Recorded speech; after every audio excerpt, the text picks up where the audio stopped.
좋으신 우리 주님의 은혜가 오늘도 말씀 가운데 하루를 시작하는 우리 동덕의 모든 교우들과 함께 하시기를 바랍니다. 오늘 우리가 함께 나누실 하나님 말씀은 에스겔 31장의 말씀을 계속 함께 나누면서 은혜를 받겠습니다. 29장부터 시작된 애굽에 대한 하나님의 말씀은 오늘 본문인 31장을 거쳐 32장까지 이어지고 있습니다. 이방 민족에 대한 심판의 메시지 중에서 애굽은 가장 많은 분량을 차지하고 있습니다. 이는 애굽을 향한 하나님의 안타까움이 그만큼 컸다라고 하는 것을 우회적으로 우리에게 표현하고 보여주고 있습니다.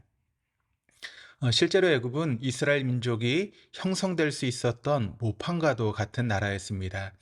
이스라엘 민족의 기틀이 갖춰지기 전 하나님은 모세를 이집트의 왕실에서 자라게 하셨습니다. 한때 세계의 중심이었던 이집트는 이스라엘이 일개 부족에서 한 민족으로 성장할 수 있는 밑거름이 되어 주었습니다. 그래서 이집트는 어쩌면 민족 이스라엘을 세우는 하나님의 도구였는지도 모릅니다. 그러한 이집트였기에 이집트를 향한 하나님의 마음은 이스라엘 주변의 어느 민족들과는 사뭇 달랐을 것입니다. 29장에서 시작된 이 이집트의 메시지는 모두 7개의 단락으로 구성되어 있습니다. 이 7개의 단락들은 단지 이집트의 재상과 그에 따른 하나님의 심판을 낱낱이 언급하는 데서 그치고 있지 않습니다. 31장에서는 특별히 바벨론 제국, 이전에 세계를 제패했던 아수르를 이집트의 반면교사로 삼고 있습니다. 2절 3절을 보면 인자야 너는 애굽의 바로왕과 그 무리에게 이르기를 내 큰 위엄을 누구에게 비하랴 볼지어다 아수르 사람은 가지가 아름답고 그늘은 숲의 그늘 같으며 키가 크고 꼭대기가 구름에 닿은 레바논 백향목이었느니라. 아수르는 디글라빌렛의 3세 때 메데, 우라르투, 히타이트 등 왕국들을 정복했고 그의 아들 살만에셀 5세는 열왕기하 17장의 기록대로 북왕국 이스라엘마저 삼키고 말았습니다. 이처럼 아수르는 막강한 군사력과 레바논의 백향목으로 표현되는 풍부한 자원을 바탕으로 이집트를 능가하는 위대한 제국을 이룰 수 있었습니다. 본문의 6절은 레바논의 백향목 같았던 아수르를 아주 잘 표현해주고 있습니다. 6절을 보시면 공중의 모든 새가 그 큰 가지에 깃들이며 들의 모든 짐승이 그 가는 가지 밑에 새끼를 낳으며 모든 큰 나라가 그 그늘 아래에 거주하였느니라. 그런데 아수르를 상징하던 레바논의 백향목은 본문에서 어느새 이집트를 표현하는 단어가 되어 있습니다. 이집트 역시 아수르에 못지않은 위대한 제국을 이루고 있었던 시절이 있었기 때문입니다. 그리고 하나님은 사라져버릴 위기에 처한 이집트를 향한 슬픔의 노래 애가를 부르고 있습니다. 15절 말씀입니다. 주 여호와께서 이같이 말씀하셨느니라. 그가 수올에 내려가던 날에 내가 그를 위하여 슬프게 울게 하며 깊은 바다를 덮으며 모든 강을 쉬게 하며 큰 물을 그치게 하고 레바논이 그를 위하여 슬프게 울게 하며 들의 모든 나무를 그로 말미암아 쇠잔하게 하였느니라. 이집트를 향한 하나님의 메시지는 분명 심판이지만 하나님은 이 심판을 결코 달가워하시지 않습니다. 가슴 아파하시며 애통해하고 계십니다. 이것이 이집트를 향한 하나님의 마음이자 세계 열방을 향한 하나님 아버지의 마음입니다. 에스겔 30장 26절에 내가 애굽 사람을 나라들 가운데서 트며 백성들 가운데로 해치리니 내가 여호와인 줄을 그들이 알리라. 이집트를 향한 하나님의 마음은 저주와 심판이 전부가 아니었습니다. 이집트의 교만을 꺾으시는 가장 큰 이유는 그 교만함이 하나님과의 관계를 가로막고 있었기 때문입니다. 하나님은 이집트가 그 교만함을 버리고 하나님께로 나오기를 기다리고 계십니다.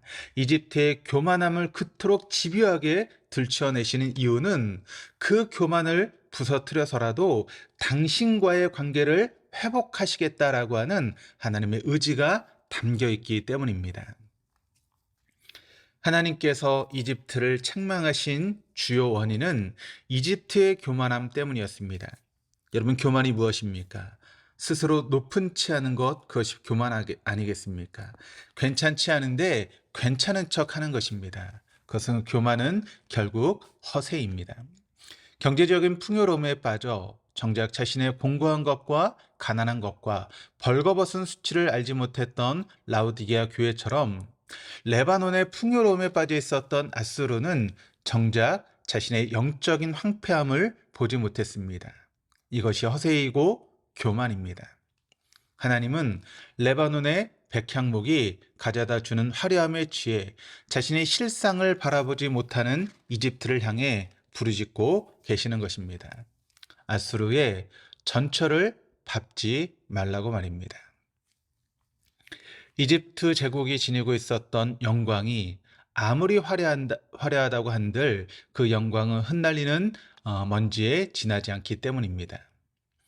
18절에 이렇게 기록을 합니다. 너의 영광과 위대함이 에덴의 나무들 중에서 어떤 것과 같은고, 그러나 내게 에덴의 나무들과 함께 지하에 내려갈 것이요 거기에서 할례를 받지 못하고 칼에 죽임을 당한 자 가운데에 누우리라. 이들은 바로와 그의 모든 군대 나라 주 여호와의 말씀이니라 하라. 성경은 레바논의 풍요로움도 또 세계 최강의 군사력도 이 땅의 나라를 영원토록 지켜주지 못함을 분명히 가르쳐주고 있습니다. 한때 세계를 호령했던 위대한 제국의 종말이 이러하다면 우리 개인의 종말은 어떠하겠습니까?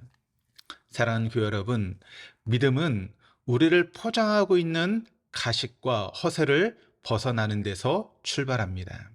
우리가 지니고 있는 것들로 아무리 우리 스스로를 포장하고 장식한들 그것이 우리의 영적인 황폐함을 채워줄 수는 없습니다. 우리는 진정 풍요로워질 수 있는 방법은 단 한 가지입니다.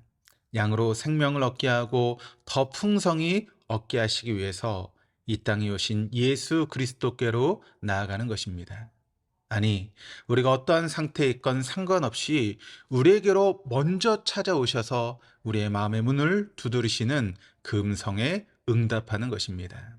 그래서 그 주님과 함께 주님의 만찬에 참여하는 것입니다. 이것이 이 세상의 화려함 뒤에 있는 영적 황폐함을 벗어나 영원히 풍성한 생명을 누리는 유일한 길이기 때문에 그렇습니다. 기도하시겠습니다. 하나님 아버지, 우리는 참 부유한 것 같지만 실상은 참 가난하고 궁핍합니다. 그런데도 우리는 우리의 얄팍한 지식으로 우리의 무지함과 빈곤함을 가리려고 합니다. 우리가 지니고 있는 부유함으로 우리의 영적 황폐함을 포장하고 덮으려 애씁니다. 이것이 우리의 교만이며 우리의 허세입니다. 부디 우리를 긍휼히 여겨주셔서 우리의 영적 실상을 올바로 볼 수 있도록 도와주옵소서. 그래서 있는 모습 그대로 우리를 받으시고 우리를 향해 먼저 손을 내미시는 주님 앞에 우리의 손을 내밀며 무릎 꿇게 하여 주옵소서. 그래서 영원토록 주님과 더불어 먹을 수 있는 참된 부유함을 누리는 은혜를 우리에게 오늘도 베풀어 주옵소서. 감사드리며 예수 그리스도 이름으로 기도드립니다. 아멘.